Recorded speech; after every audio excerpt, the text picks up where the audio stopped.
અમે 180 દીકરીઓ આવી દીકરીઓને અમે રાખીએ, એમને ભણાવીએ, એમને રોજગાર આપીએ અને એમના લગ્ન સુધીની જવાબદારી લઈએ એવી માને પ્રાર્થના કરીને સંકલ્પ લીધેલો છે.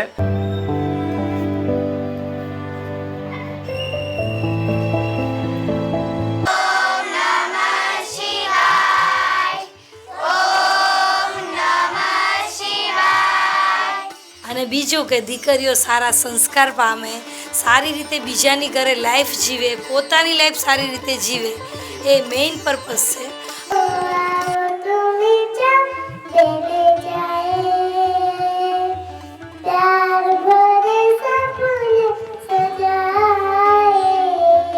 હવે હું એવું કહું છું કે એક દીકરી 4 ઘરને તારે, તો લોકો એવો સવાલ કરે કેવી રીતે? તો હું એવું કહું, પિયરવાળાને તારે, પોતાના સાસરીવાળાને તારે, ખુદને પણ તારે ને પોતાના બાળકને પણ તારે. જે એક બાલિકાશ્રમ નાની દીકરીઓ માટેની ખૂબ સરળ અને સુવિધાજન્ય જે એક આશ્રમ છે એની મુલાકાત તમને કરાવીશ.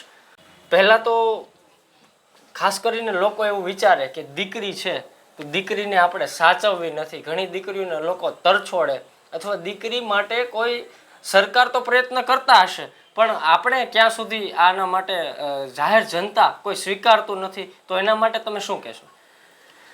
અમે જે સર્વે કર્યો એ પ્રમાણે, અમારા અનુભવ પ્રમાણે આજે પણ સમાજમાં ઘણા બધા એવી કોમ છે કે જેને ઘરે દીકરી હોય અને દીકરો હોય તો બંને વચ્ચે થોડોક ભેદભાવ રાખવામાં આવતો હોય છે.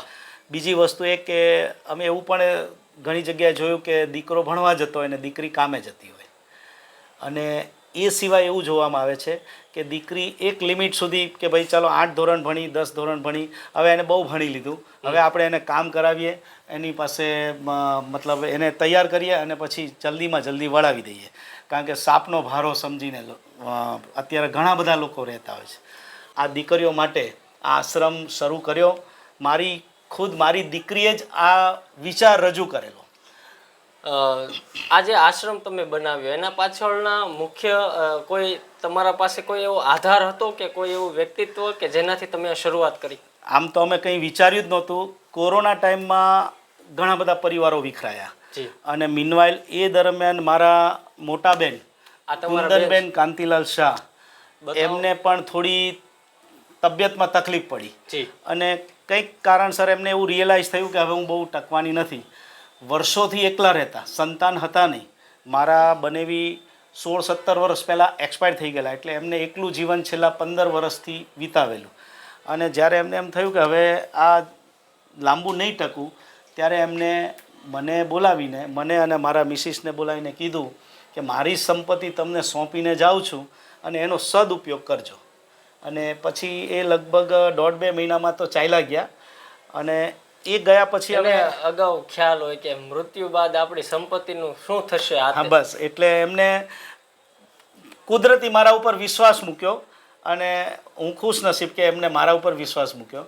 અને પછી એ ચાલ્યા ગયા પછી રાશન કીટ તૈયાર કરીને અમે લોકોને જેને જરૂરિયાત હોય એને આપતા. ફૂડ વિતરણ મારા મિસિસ બધું કોરોના ટાઈમમાં, કોરોના ગયો પછી તરત જ મારા મિસિસ બધી પાઉંભાજી ને એવું બધું તૈયાર કરી અને હું ને મારી દીકરી બધે વિતરણ કરવા નીકળતા. એવું અમે શરૂઆત કરી, 2-3 મહિના ચલાવ્યું.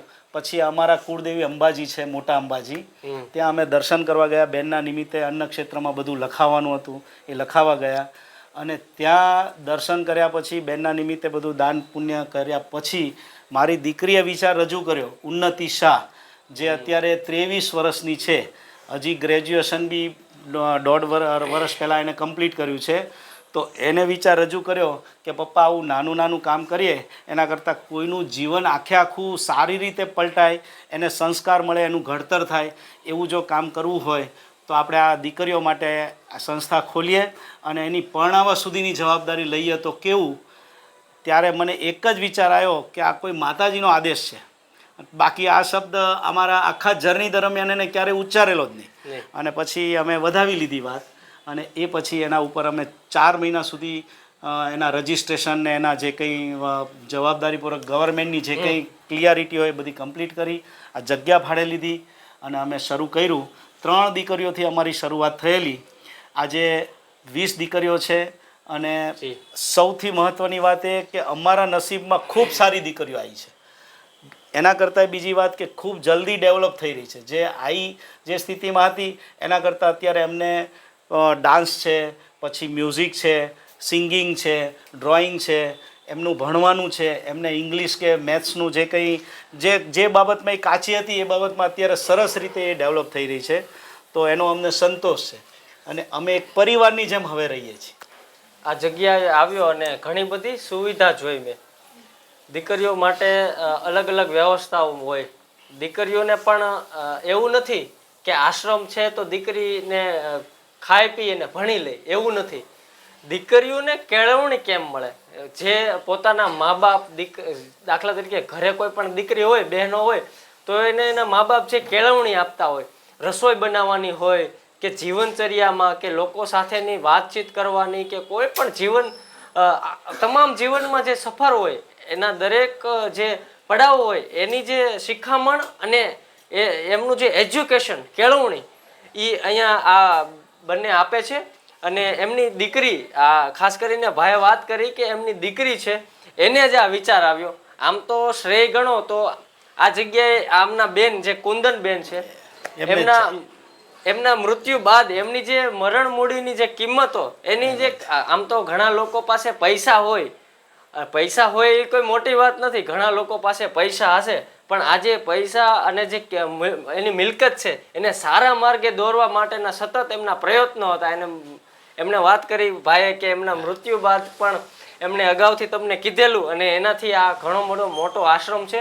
અને ભાઈએ મને આગળ ઘણી વાત કરી કે આશ્રમ આ જગ્યાએ તો છે જ પણ આનાથી પણ વિશાળ બનાવે એવી આ લોકોનો અંદરથી એવી લાગણી છે કે હજી મોટો વિશાળ આશ્રમ બને. અને એ આશ્રમ બાદ ઘણી બધી દીકરીઓ અમારે ત્યાં. તમારો ટાર્ગેટ, તમે સંકલ્પ કેટલો કીધો? અમે આશ્રમ શરૂ કર્યો જી.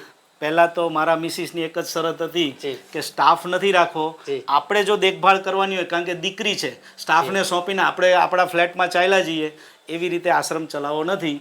હું પોતે જાતે રહીને આ દીકરીઓની સરસ રીતે કેળવણી કરીશ, ઘડતર કરીશ અને એમની સેવા શુશ્રૂષા કરીશ. એ શરતે મારા મિસિસે મૂકી અને અમે સ્વીકારી. છેલ્લા 3 વર્ષથી અમે એમની સાથે જ રહીએ છીએ અને અમે 180 આવી દીકરીઓને અમે રાખીએ, એમને ભણાવીએ, એમને રોજગાર આપીએ અને એમના લગ્ન સુધીની જવાબદારી લઈએ એવી માને પ્રાર્થના કરીને સંકલ્પ લીધેલો છે. અને સંકલ્પ પૂરો કરવા માટે બેનની સંપત્તિમાંથી જમીન લઈને અમે એક મોટી હોસ્ટેલ બનાવીને આ દીકરીઓને જેટલી મેક્સિમમ સંખ્યા વધે એ પ્રયત્ન કરીને અમે આ પ્રમાણે આગળ વધવા જઈ રહ્યા છીએ. અને એ વ્યક્તિ અત્યારે જેમની મૂડી સાચવી રાખી છે એમના બેને આપેલી, અને એ મૂડી તો એને અગાઉ જે મોટો આશ્રમ કરશે એમાં જ ઉપયોગ કરશે એવી વાત કરી. પણ અત્યારે એના પોતાના જે કમાણીમાંથી એને શેનો બિઝનેસ? મારું એસ્ટ્રોલોજી ને વાસ્તુ કન્સલ્ટિંગનું કામ છે. એમાંથી ધીરે બચત કરીને આ દીકરીઓને ભરણ પોષણ અને અભ્યાસની જવાબદારી પૂર્ણ કરે છે. તો એક એમના દીકરી છે ઉન્નતિબેન, આ બાજુ આવજો.